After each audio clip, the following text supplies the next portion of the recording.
Bakit habang sila'y nakaupo, tayo lalo namang yumuyuko? Mga pangakong kay tamis pakinggan, pagkatapos eleksyon nakakalimutan. Sa bawat perang dapat sa bayan, may bulsang lihim na pinupunuan. Habang ang masa'y hirap huminga, silang nasa taas, sarap ng buhay nila. Ilang boses pa ba ang kailangan bago marinig ng kinaupuan? Ilang luha pa ba ang papatak para lang makita nilang tayo'y sugat na lahat? Ang trono mo'y gawa sa kasinungalingan. Nakaupo ka pero bayan ang nasasaktan.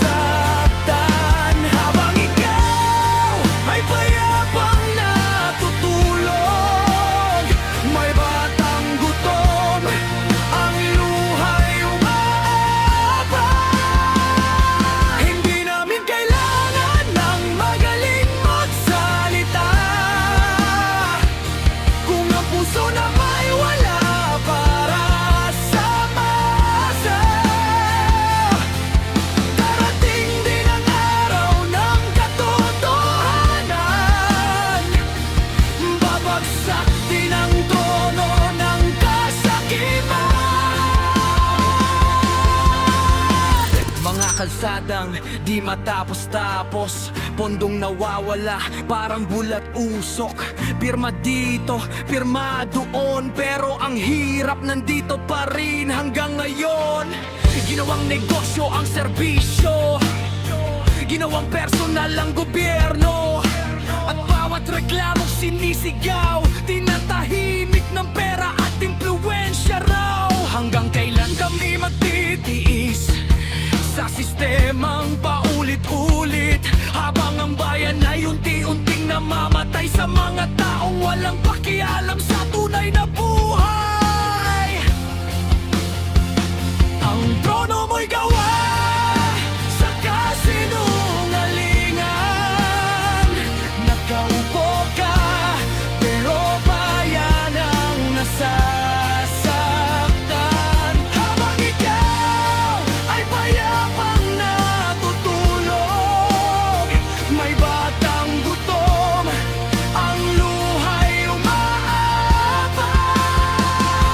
Hindi namin kailangan ng magaling magsalita,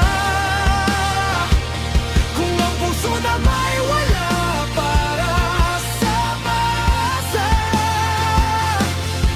Darating din ang araw ng katotohanan, babagsak din ang trono ng kasakiman. Hindi habang buhay ay nasa itaas ka, may hangganan din ang lahat ng ginawa.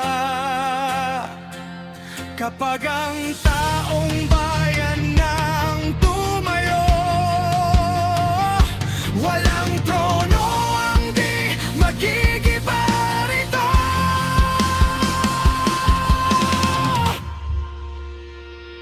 Ang trono mo'y hindi mo madadala,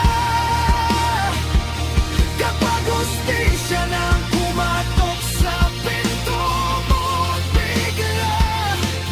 At sa araw na ang bayan ay magising,